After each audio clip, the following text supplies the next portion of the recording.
আমরা বাঙালিরা যারা এই রাঁচিতে ঘুরতে আসবো তাদের কাছে এই টেগর হিলে আসা কিন্তু মাস্ট। ও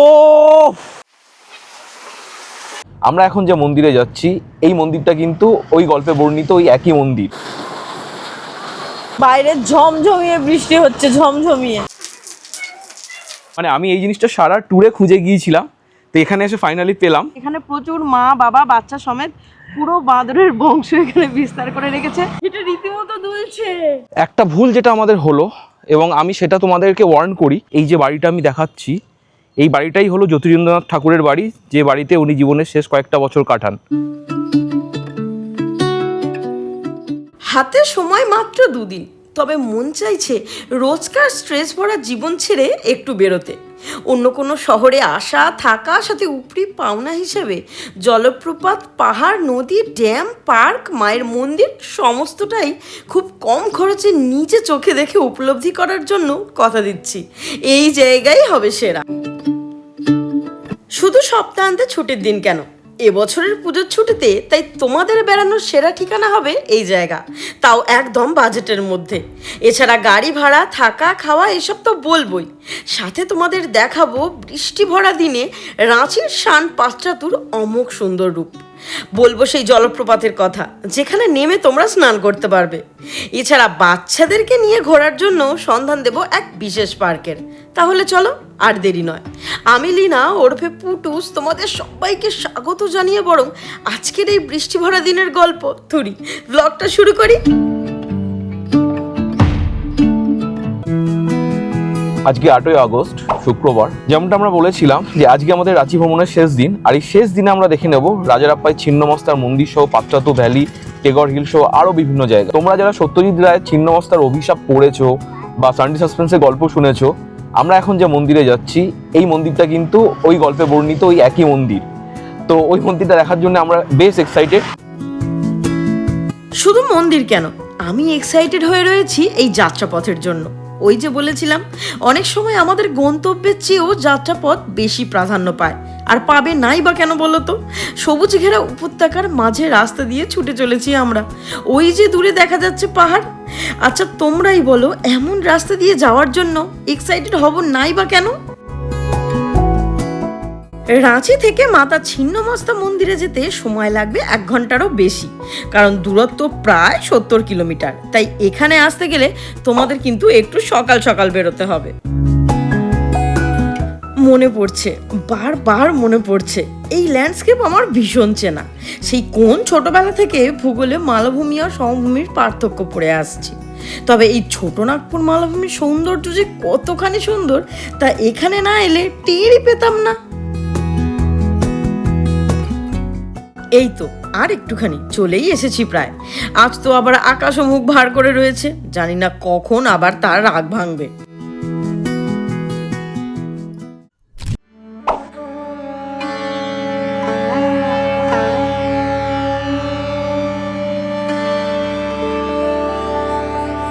ঝাড়খণ্ডের রামগড় জেলায় রাজারাপ্পায় অবস্থিত হলো এই ছিন্নমস্তা মায়ের মন্দির।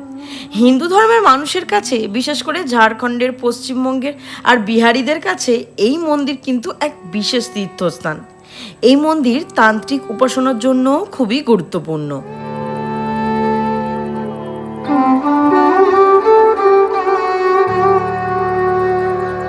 অফ সিজনে আসার এই একটা মজা, লোকজন প্রায় নেই বললেই চলে ছিন্নমস্তার মন্দিরে। শুধু অফ সিজন বলে নয়, পারলে তোমরা যে কোনো পুজোর দিন বা রবিবার বাদে এখানে এসো, তাহলে তোমরা এখানে ভিড়ও কম পাবে আর শান্তিভাবে মায়ের পুজোও দিতে পারবে। মন্দিরে পুজো দেওয়ার জন্য পুজোর সমস্ত সামগ্রী, প্যাঁড়া সব কিছু তোমরা মন্দির চত্বরের বাইরে আর এর মধ্যে থাকা দোকান থেকেও কিনতে পারবে। আমরা এবারে পুজো না দিলেও বাড়িতে কিন্তু সবার জন্য এখান থেকে প্যাঁড়া নিয়েছিলাম, সেটা তোমাদেরকে দেখাবো একটু পরে। তবে তার আগে মন্দিরের ভিতরটা একটু দেখে নাও।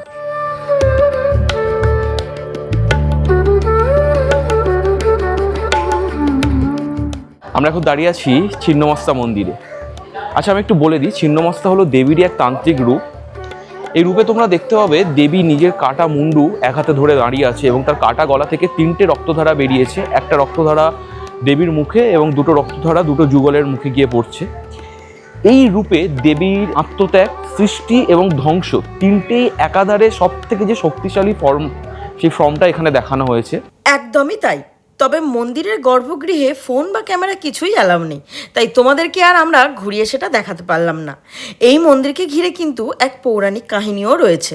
কথিত আছে একদিন মা পার্বতী তার 2 সঙ্গিনীকে নিয়ে নদীর ধারে ঘুরতে গিয়েছিলেন। তারা মাকে বললেন আমাদের ক্ষুধা লেগেছে। মা তখন নিজের শির কেটে ফেলেন আর সেই রক্তে তাদের ক্ষুধা মেটান। এটা হলো মন্দিরের পেছনের দিকে যাওয়ার রাস্তা। আলবাত কারণ আছে এখান দিয়ে যাওয়ার, আর সেটা হলো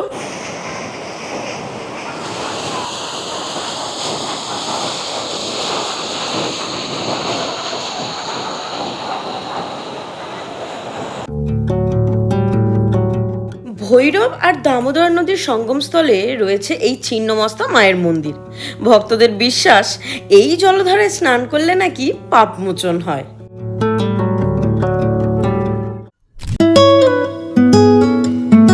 আমরা মন্দির দেখে, নদীর সঙ্গম দেখে এখন এখানে প্যাড়া নেবো বলে একটা দোকানে এসেছি। একই রকমের প্যাড়া আছে, একই কোয়ালিটির প্যাড়া। দাদা বলছেন 360 টাকা কিলো। 1 কিলোতে ওই মোটামুটি 30 থেকে 35 পিস আসে, 36 পিস মোটামুটি আসে। এখানকার প্যারা কিন্তু আমার বেশ লেগেছিল। দোকানের ডিটেলস দিয়ে রাখলাম, তোমরা এই মন্দিরে এলে এখান থেকে প্যারা সহ পূজার অন্যান্য সামগ্রী কিনে মায়ের পুজো দিতে পারো। দেবী ছিন্নমস্তার মন্দির দেখে বেরিয়ে আমরা এখন ছুটে চলেছি পাত্রাতুর দিকে। কিন্তু আজকে মনে হচ্ছে আমাদের একটা মিসফায়ার হয়ে গেল, কারণ অলরেডি বৃষ্টি শুরু হয়ে গিয়েছে এবং ইলশে গুড়ি বা টিপটিপ বৃষ্টি না, রীতিমতো ঝমঝমিয়ে বৃষ্টি হচ্ছে। এই বৃষ্টি কখন থামবে আমরা জানি না। আজকে দিনটা মনে হয় গেল। তবে চেষ্টা করবো আমরা পুরোটা কভার করার, বা পুরোটা না কভার করতে পারলেও অ্যাটলিস্ট যতটা পারবো ততটা কভার করার চেষ্টা করব। প্লিজ সাথে থেকো। কিছু পথ যেন শব্দহীন, গাড়ির কাছে ঝরে পড়ছে অঝরে বৃষ্টির ফোঁটা, আর পাহাড়ের গায়ে দিয়ে ধুয়ে যাচ্ছে সব ধুলোবালি। জানো তো, এক নিমেষে যেন মনে হচ্ছে শহরের সমস্ত ক্লান্তি একেবারে ধুয়ে মুছে গেল। পাত্রাতুর দিকে যাওয়ার এই রাস্তাটা একদম সিনেমার মতো, বাঁক নিলেই এক একটা নতুন ছবি, আর সাথে এক নতুন অনুভব।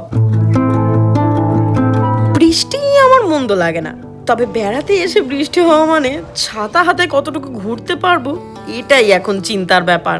বাইরে ঝমঝমিয়ে বৃষ্টি হচ্ছে, ঝমঝমিয়ে। কত ইচ্ছে ছিল আমাদের আজকে পাত্রাতুতে গিয়ে আমরা আজকে বোটিং করব। বোটিং তো দূরে থাক, গাড়ি থেকে এখন নামতে পারলে হয়। ভগবান আর ভগবান, প্রকৃতির উপর আর কারই বা হাত থাকে, তাই না বলো?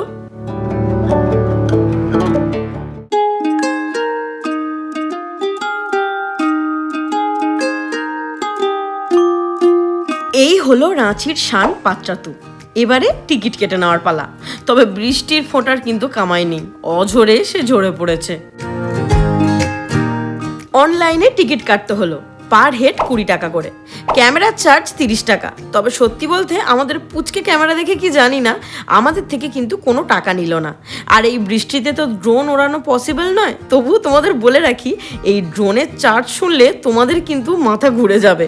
6000 টাকা করে লাগবে ড্রোন ওড়ানোর জন্য। বৃষ্টিতে কিন্তু বেশ লাগছে, বলো?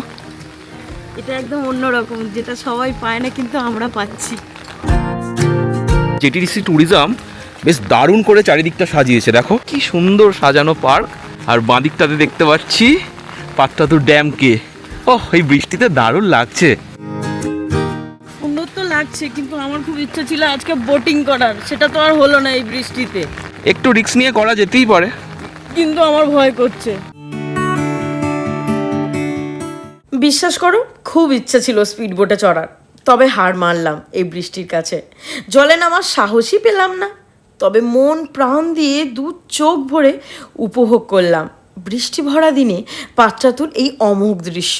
অসাধারণ, অপূর্ব, এও এক অন্যরকম দৃশ্য। যে পাত্রাতুতে মানুষের এত ভিড় থাকে, আজ সেই পাত্রাতু এত খালি। বৃষ্টির জন্য হলেও সত্যি কখনো ভাবিনি যে পাত্রাতুর এই দৃশ্য আমি দেখতে পারবো। এই বৃষ্টি ভেজা পাত্রাতু গার্ডেন যেন এক স্বপ্ন, আর বাস্তবের মাঝে দাঁড়িয়ে থাকা এক সবুজ প্রেম। এখানে বোটিং করা ছাড়াও তোমরা ছোটোখাটো খাবারের দোকানও পেয়ে যাবে। তাছাড়া ভিতরে রয়েছে একটা ক্যাফেটেরিয়া, আর রয়েছে বাচ্চাদের জন্য পার্ক।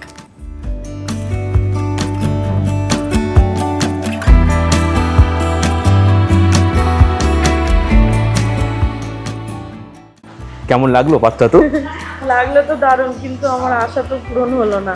কি আর হবে, আমরা সব যা চাই সেগুলো তো সবসময় পেয়ে উঠি না। তবে পরের বারের জন্য তোলা থাকলো না এইটুকুনি। একদম, ওই যে বলেছিলাম কিছু জিনিস ফেলে যাওয়া ভালো, যার টানে আবারও এখানে ছুটে আসবো। আচ্ছা, আমরা এখন পাত্রাতু ড্যামের জেটিডিসি ঝাড়খণ্ড ট্যুরিজমের হ্যান্ডিক্রাফটের দোকানে দাঁড়িয়ে। তো বুবু আমাকে একটা বেশ দারুণ জিনিস গিফট করলো, মানে আমি এই জিনিসটা সারা ট্যুরে খুঁজে গিয়েছিলাম, তো এখানে এসে ফাইনালি পেলাম। এটার কিছুই না, ঝাড়খণ্ডের ট্র্যাডিশনাল গামছা। এই যে একদম ছোট্ট, কেমন লাগছে প্লিজ জানিও। আর এখানে দাম কিন্তু বেশ সস্তা, মানে আমি ভেতরটা দেখাতে পারলাম না, এখানে অ্যালাউ নেই, বাট তোমরা যারা আসবে পাত্রাতু ড্যামে প্লিজ এখানে এসো, অনেক জিনিস সস্তায় পেয়ে যাবে।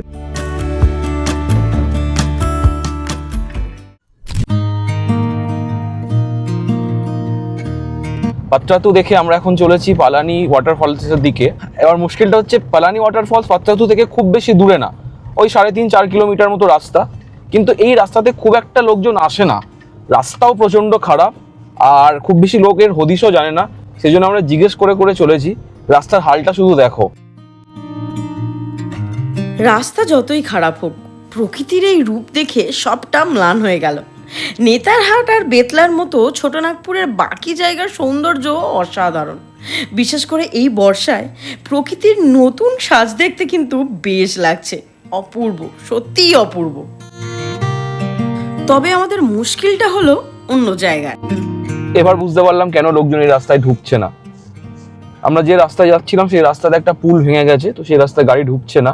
আমরা আবার ইউটার্ন নিচ্ছি, একটা রাস্তা আছে বলছে, তবে আমরা খুব বেশি রিস্ক নেবো না। ওই রাস্তাও যদি এরকম প্রবলেমেটিক হয় আমরা ব্যাক করব, কারণ আমাদের অলরেডি অনেক লেট হয়ে গিয়েছে আর দেখার এখনো অনেক কিছু রয়েছে। তবে ওই যে বলেছিলাম, শেষ ভালো যার সব ভালো তার। গুগল বাবা যে হার মানলেও লোক ভরসায় আমরা অবশেষে একদম ঠিকঠাক রাস্তা পেয়ে গিয়েছিলাম আমাদের গন্তব্যের। পালানি ওয়াটারফলসে যাওয়ার রাস্তাটা বেশ খারাপ হলেও রাস্তার দুদিকে চিত্রপট কিন্তু অসাধারণ। একদম, এই পথ নিজেই একটা যাত্রা। একদিকে ঘন সবুজ বন, তো অন্যদিকে ছোট ছোট পাহাড় ঢেকে রেখেছে মেঘে। এখানে যেন বাতাসও কথা বলে, হালকা ঠান্ডা আর গায়ে লেগে থাকা এক অদ্ভুত প্রশান্তি। বাঘ পেরোলেই বদলে যায় দৃশ্য, আর সেই দৃশ্য দেখে মেতে গেলে হঠাৎই তখন কানে আসে বহমান জলের ডাক, আর এই ডাকই হলো পালানি ওয়াটারফলসের। আমাদের সামনে পালানি ওয়াটারফলস, কিন্তু তার আগে তোমরা ওয়াটারফলসের সামনের ভ্যালিটা শুধু দেখো। এই বর্ষার বৃষ্টিতে কত সবুজ হয়ে উঠেছে, উফ,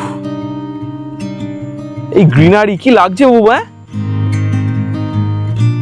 মনে হচ্ছে 3টে শেড তৈরি করেছে। দেখো উপরে আকাশের একটা কালার, তার নিচে দেখো ডিপ সবুজ, আর তার নিচের দিকে দেখো হালকা একটা সবুজ কালার, মানে 3টে শেডের কালার।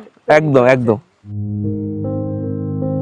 ভেতরটা বেশ পাথর বাঁধানো, বাহ দিব্যি লাগছে জায়গাটা। পার্ক মতো একদম, ছোট্ট ছোট্ট বসার জায়গা আছে, আর ওইগুলো বৃষ্টির হাত থেকে বাঁচার জন্যে। ওই দিকে দেখো পালানি ওয়াটারফলস। আমরা যে রাস্তা দিয়ে এলাম পথই তো খুঁজে পেলাম না, তারপর অতি কষ্টে এখানে এলাম, কিন্তু আসাটা সার্থক। একদম, এটা সত্যি দারুণ। মানে বুবু বলতে চাইছে যে আমরা কালকে যে 4টে ফলস দেখেছি, অফ সিজন হলেও বেশ লোকজনের ভিড় ছিল, আর আজকে এত বড় জায়গায় হাতে গোনা লোক, 5-7 জন, তাও এর মধ্যে এখানকার লোকাল। চলো হাঁটা যাক। ওহ, আমি বারবার বলছি দৃশ্যটা দেখো, ওই সামনে বিস্তৃত দেখো ফাঁকা পার্ক, একদম পাথর বাঁধাই, ওইদিকে ভ্যালি নেমে এসছে, এদিক থেকে পাহাড় কেটে নামানো, আর এই দিকটা উঠে যাচ্ছে পালানি ফলসের দিকে। ওহ, কি দুর্ধর্ষ সুন্দর লাগছে, আমি বলে বোঝাতে পারবো না তোমাদের। এসো তোমরা এখানে এসো, সার্থক এইটুকু আসা। মানে পাত্রাতু তো রাঁচির শান, সবাই তো দেখতে আসে পাত্রাতু, কিন্তু পাত্রাতু এলে তোমরা এই পালানি ফলস মিস করো না। দারুণ লাগছে, দারুণ লাগছে এসে। একটুখানি জায়গা কিন্তু বর্ষার জন্য একটু কাদা হয়ে আছে, তো তোমরা বর্ষায় এলে এইটুখানি সাবধানে নেমো, বাকি রাস্তা কিন্তু পাথর বাঁধানো, জাস্ট এইটুখানি রাস্তা।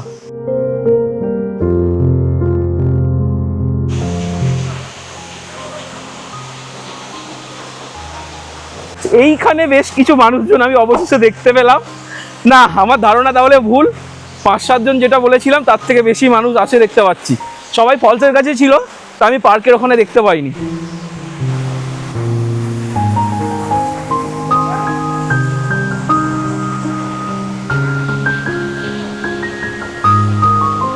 পাহাড়ি সবুজের বুক চিরে যখন নেমে আসে শুভ্র জলের স্রোত, তখন প্রকৃতি যেন আপন হাতে এঁকে দেয় এক নিখুঁত জলছবি। এই জলপ্রপাত নিয়মিত পর্যটকদের গন্তব্য নয়, তবে যারা প্রকৃতিকে নিঃশব্দে অনুভব করতে জানে তাদের কাছে এই স্থান এক গোপন আশ্রয়। একটা ছোট ইনফো তোমাদের সাথে শেয়ার করি। রাঁচিতে যতগুলো ওয়াটারফলস আছে সেই সবগুলোর মধ্যে একমাত্র এই পালানি ওয়াটারফলসেই কিন্তু স্নান করার অনুমতি মেলে। সেই জন্যই দেখো আমাদের উল্টো দিকে এই যে চেঞ্জিং রুমগুলো আছে। রাঁচিতে যে দেখার জায়গাগুলো রয়েছে আর তার বাইরে যে খাবার দোকানগুলো রয়েছে, সেই জিনিস খাবারগুলো আগে তোমরা কিন্তু একটু তাদের এক্সপায়ারি ডেটটা প্লিজ চেক করে নিও। কারণ আমরা এখন এই যে এলাম পাত্রাতু থেকে, আমরা সারাদিন তো আজকে কিচ্ছু খাইনি, তো সেটাই ভাবছিলাম যে চিপস বিস্কুট কেক যা হোক কিছু কিনে খেয়ে নেবো।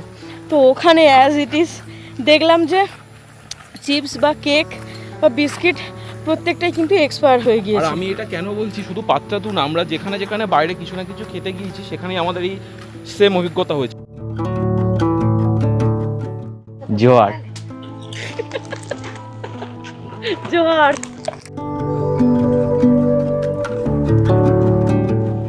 একদম ঠিক আছে।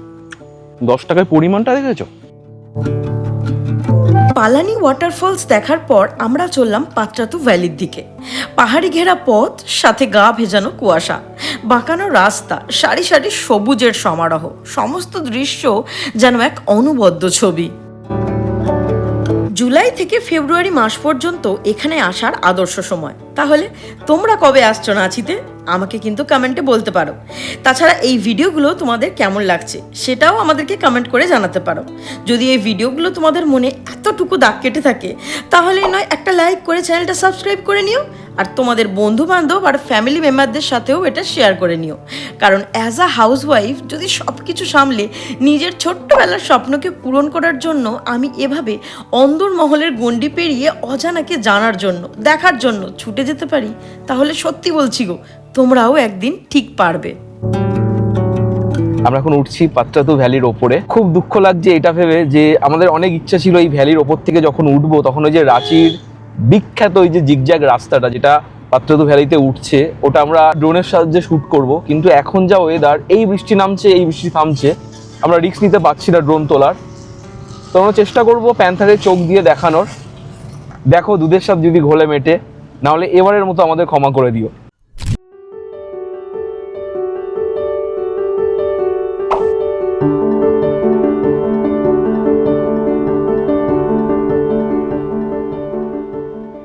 ভীষণ আফসোস হচ্ছে, বিশ্বাস করো, পাত্রাতু ভ্যালিতে এসে হেডউইককে না ওড়াতে পারার। সত্যি বিশ্বাস করো, আমাদের ভীষণ ইচ্ছা ছিল মানে এন্টায়ার ট্যুরে এখানে অন্তত আমরা ড্রোনটা ওড়াবো। কিন্তু এই যে ওয়েদার তোমরা দেখতেই পাচ্ছ, আমরা বৃষ্টিতে অলরেডি ভিজতে আরম্ভ করেছি, এক্ষুনি গাড়িতে পালাতে হবে। কিন্তু আমরা এবারে অনেক কিছু ফেলে যাচ্ছি যেগুলো আমরা এর পরের বারে এসে পূরণ করব, আর সেগুলো তোমাদেরকে দেখাবো। আর একটা ইম্পর্টেন্ট কথা, এখানে যারা আসবে তারা কিন্তু একটু ফোন বা মোবাইল একটু সাবধানে নিয়ে এসো। তার কারণ হলো এখানে প্রচুর মা বাবা বাচ্চা সমেত পুরো বাঁদরের বংশ এখানে বিস্তার করে রেখেছে। তাই গাড়ির কাঁচটা একটু তুলে নিও, আর মোবাইল ক্যামেরা একটু সাবধানে রেখো।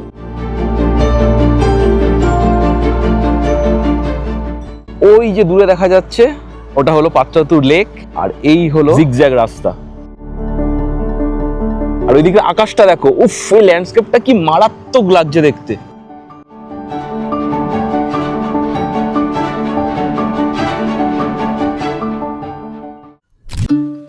চলেছে রক গার্ডেনের দিকে, তবে বাজে ঘড়ি এখন প্রায় বিকাল 3:30। তবে রক গার্ডেনের গেট বন্ধ হোক আর না হোক, ওদিকে টেগর হিলের গেট কিন্তু 5টায় বন্ধ হবে, তাই আমাদের বেশ চাপ লাগছে।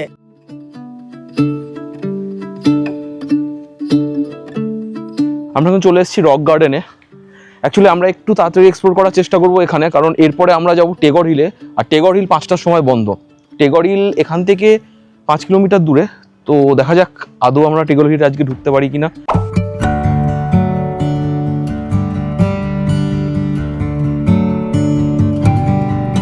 এখানে পার্কিং চার্জ রয়েছে 20 টাকা, আর টিকিট পার হেড 30 টাকা করে, আর ক্যামেরার জন্য চার্জ নেয় 100 টাকা। যদিও আমি জিজ্ঞেস করলাম যে আমাদের চার্জ লাগবে কিনা, বললো এটা কি ব্লগিং ক্যামেরা, আমি বললাম হ্যাঁ, বললো চার্জ লাগবে না। যাই হোক, চলো দেখা যাক, একটু এক্সপ্লোর করি রক গার্ডেনকে।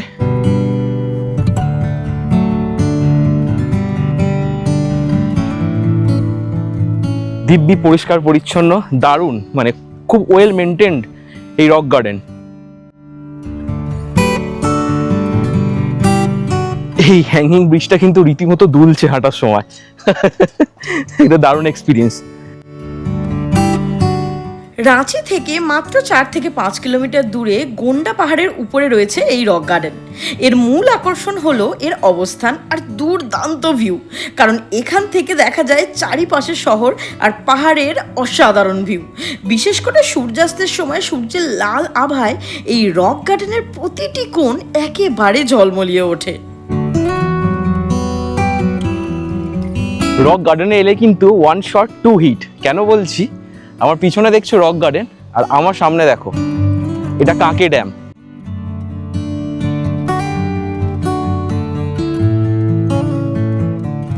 একটা ভুল যেটা আমাদের হলো, এবং আমি সেটা তোমাদেরকে ওয়ার্ন করি, তোমরা এই রক গার্ডেনে যখন আসবে হাতে বেশ কিছুটা সময় নিয়ে আসবে। আমাদের এখনো টেগর হিলে যেতে হবে, যে জন্য আমরা তাড়াহুড়ো করে এখান থেকে বেরিয়ে যাচ্ছি। তবে এই রক গার্ডেনে আসলে তোমরা কিন্তু ঘন্টা 2-1 মিনিমাম সময় নিয়ে আসবে, না হলে পুরোপুরি এক্সপ্লোর করতে পারবে না। প্রচুর বড় জায়গা আর দারুণ সব অ্যাক্টিভিটিস করার জিনিস আছে এখানে, বাচ্চাদের স্পেশালি। চলো আমরা বেরিয়ে যাচ্ছি আপাতত এবারের মতো রক গার্ডেন এখানে ইতি টানলাম। দেখা যাক টেগর হিলে ঢুকতে পারি কি না, চেষ্টা করব, কিন্তু আশা খুব কম।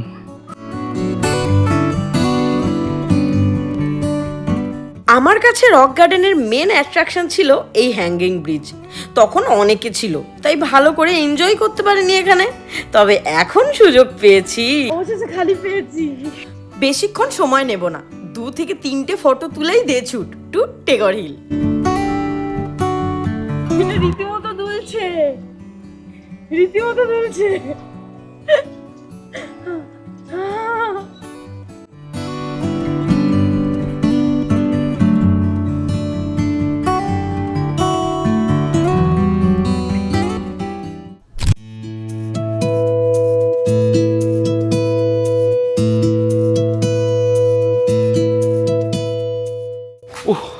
আজকে একটু নিজেদের ভাগ্যবান মনে হচ্ছে।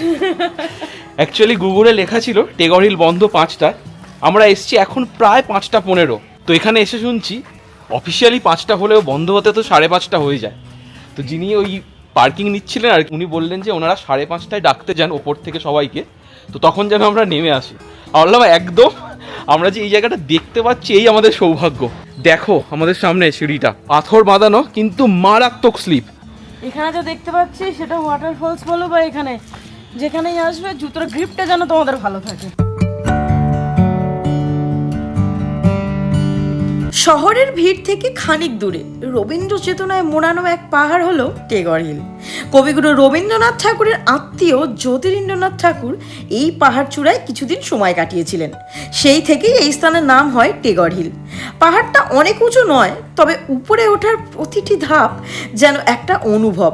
পাথরের সিঁড়ি বেয়ে ওপরে উঠতে উঠতে শহরের কোলাহলটা ধীরে ধীরে পেছনে পড়ে যায়।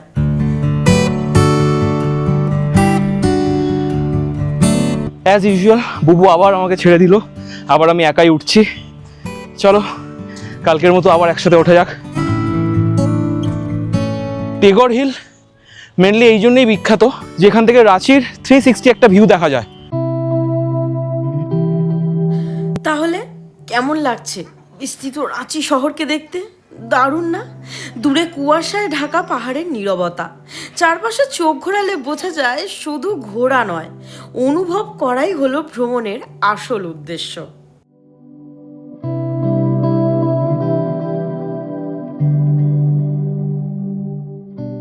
আমরা বাঙালিরা যারা রাঁচিতে বেড়াতে আসবো তাদের কাছে এই টেগর হিল ভিজিট করা কিন্তু মাস্ট। কারণ এই টেগর হিলের সাথে আমাদের বাঙালির ইতিহাস ওতপ্রোতভাবে জড়িয়ে। কেমন আমি একটু এক্সপ্লেন করি।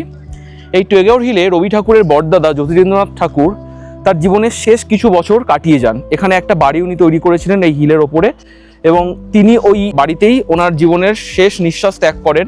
এই কারণেই ওনার পদবী অনুসারে টেগর হিল এই জায়গাটার নামকরণ হয়। হ্যাঁ, হয়তো অনেকটা সিঁড়ি ভেঙে উঠতে হবে, সেই জন্যে আমি সবাইকে অনুরোধ করব এখানে একটাবার হলেও প্লিজ তোমরা এসো। এখন আমি সিঁড়ি দিয়ে উঠতে উঠতে দেখলাম সিঁড়িগুলো মানে যেগুলো বাঁধাই করা হয়েছিল সেগুলো আর নেই, হয় ভেঙে চলে গেছে বা ভেঙে নিয়ে কেউ না কেউ নিয়ে চলে গেছে। সিঁড়ির পাশে পাশে প্রচণ্ড নোংরা ভর্তি, মানে প্লাস্টিকের বলা চলে আস্তা কুড় তৈরি হয়ে গেছে রাস্তার দুপাশটা।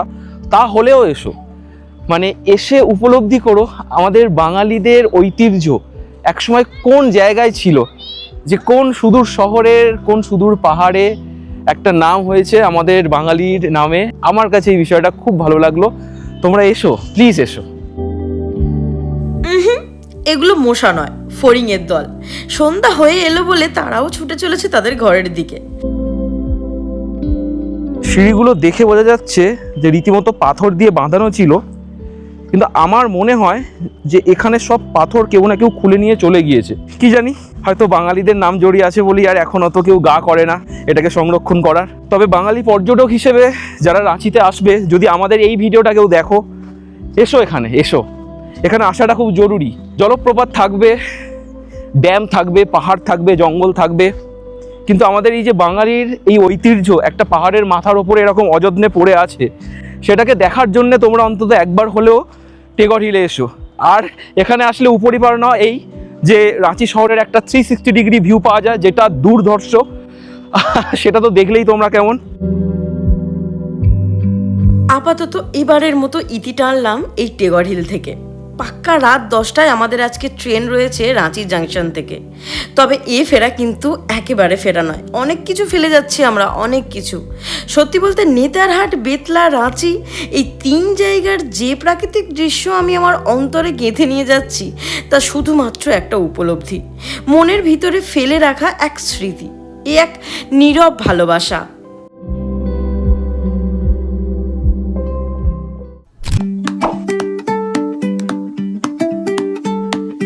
দিনে 2টো পেঁড়া আর ছোলা খাওয়ার পর এখন আমরা এসেছি পেট পুজো করতে। তাহলে আপাতত আজকের ভিডিওটা এখানেই শেষ করি। ভিডিওটা তোমাদের কেমন লাগলো পারলে প্লিজ আমাদেরকে একটা কমেন্টে জানিও, আর সাথে লাইক করে চ্যানেলটা সাবস্ক্রাইব করে আমাদের পাশে থেকো। দেখা হবে আবার পরবর্তী পর্বে নেতারহাট, বেতলা আর রাঁচির সম্পূর্ণ ট্যুর প্ল্যানের ব্লগ নিয়ে। সবাই খুব খুব খুব ভালো আর সুস্থ থেকো। টাটা।